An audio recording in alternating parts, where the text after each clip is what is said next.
Kembali bersama kami di Prime Market Highlights. Kita ke informasi mancanegara. Sebanyak 8 anak dilaporkan tewas saat mengantre bantuan suplemen gizi di luar sebuah klinik kesehatan di Gaza dalam serangan udara Israel yang menewaskan total 66 orang pada Kamis kemarin waktu setempat. Ya, anak-anak tersebut termasuk di antara 17 korban yang tewas dalam serangan di Deir al-Balah, wilayah Gaza Tengah. Organisasi amal asal Amerika Serikat, Project Hope, yang mengelola klinik tersebut menyatakan bahwa para korban sedang menunggu pelayanan untuk mengatasi kekurangan gizi, infeksi, dan penyakit. Mereka mencatat 15 korban tewas di dekat klinik, termasuk 10 anak dan 2 perempuan. Sementara itu di Rafah Selatan, Gaza, 3 orang termasuk seorang perempuan dilaporkan tewas akibat tembakan Israel saat warga mengantri bantuan. Adapun sejak akhir Mei 2025, PBB mencatat lebih dari 600 orang telah tewas di sekitar titik distribusi bantuan dan konvoi kemanusiaan.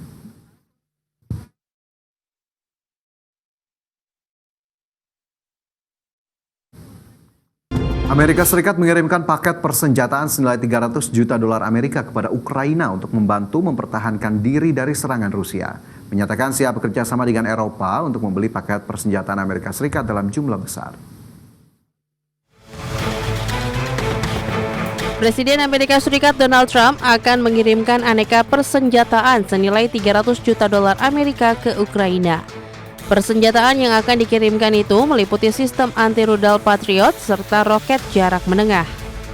Trump mengirimkan persenjataan ke Ukraina dengan memanfaatkan kewenangan penarikan dana oleh Presiden atau Presidential Drawdown Authority yang juga kerap dimanfaatkan oleh Presiden Amerika Serikat terdahulu. Langkah Trump kali ini bertolak belakang dengan keputusan pemerintah Amerika Serikat beberapa waktu lalu yang menghentikan pengiriman senjata ke Ukraina akibat kekurangan stok persenjataan di Amerika Serikat. Namun di sela pertemuan dengan Perdana Menteri Israel Benjamin Netanyahu di Washington, Trump justru menyebut akan mengirim senjata ke Ukraina untuk membantu mempertahankan diri dari serangan Rusia. We're going to send some more weapons. We have to. They have to be able to defend themselves. They're getting hit very hard now. They're getting hit very hard. We're going to have to send more weapons. Yeah, defensive weapons primarily, but they're getting hit very, very hard. Very sad. So many people are dying in that mess. Di sisi lain, Presiden Ukraina Volodymyr Zelensky menyatakan siap bekerja sama dengan Eropa untuk membeli paket persenjataan Amerika Serikat dalam jumlah besar. Ukraina sudah mencapai kesepakatan dengan Jerman agar Berlin membeli 2 rudal Patriot.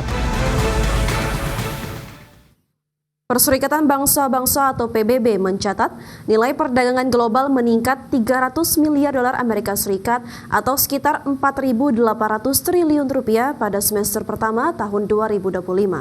Namun prospek ke depan dinilai masih penuh ketidakpastian karena tekanan geopolitik dan kebijakan tarif global. Perserikatan Bangsa-Bangsa atau PBB mencatat nilai perdagangan global meningkat 300 miliar US dollar atau sekitar 4.800 triliun rupiah pada semester pertama 2025. Menurut laporan yang dirilis Badan Perdagangan dan Pembangunan PBB menyebut perdagangan global tumbuh 1,5% di kuartal pertama dan 2% pada kuartal kedua 2025. Pertumbuhan nilai ini didorong kenaikan harga komoditas global, bukan peningkatan volume. Volume perdagangan justru hanya naik 1% pada periode yang sama. Sektor jasa tercatat sebagai kontributor terbesar dengan pertumbuhan 9% dalam 4 kuartal terakhir. Di sisi lain, tren perdagangan barang masih bervariasi antar negara dengan negara maju menunjukkan performa lebih tinggi dari negara berkembang. Hal ini mencerminkan ketimpangan dalam pemulihan ekonomi global pasca pandemi.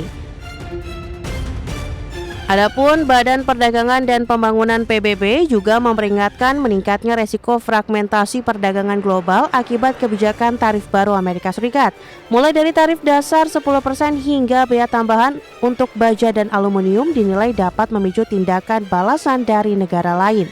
Ketegangan ini diprediksi memperberat kondisi perdagangan global di paruh kedua 2025. Berbagi sumber, IDEX Channel. Pemirsa, Amerika Serikat meningkatkan besaran tarif masuk sejumlah barang asal Kanada menjadi 35% dari sebelumnya 25%. Pengenaan tarif tersebut akan berlaku mulai 1 Agustus 2025. Presiden Amerika Serikat Donald Trump mengumumkan pengenaan tarif masuk sebesar 35% terhadap sejumlah barang asal Kanada yang masuk ke Amerika Serikat.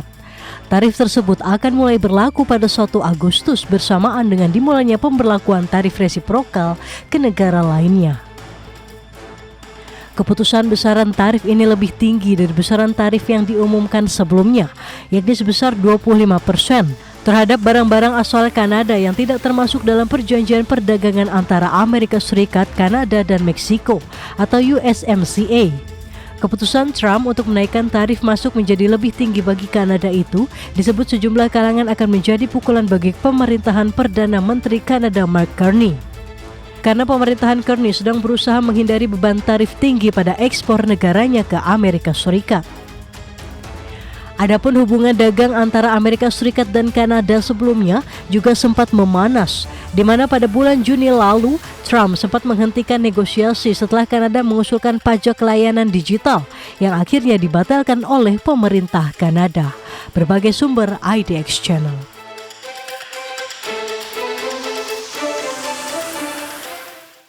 Pemerintah Meksiko menolak proposal pembangunan pabrik mobil listrik BYD. Dan informasinya akan kami hadirkan untuk Anda pemirsa usai jeda berikut ini.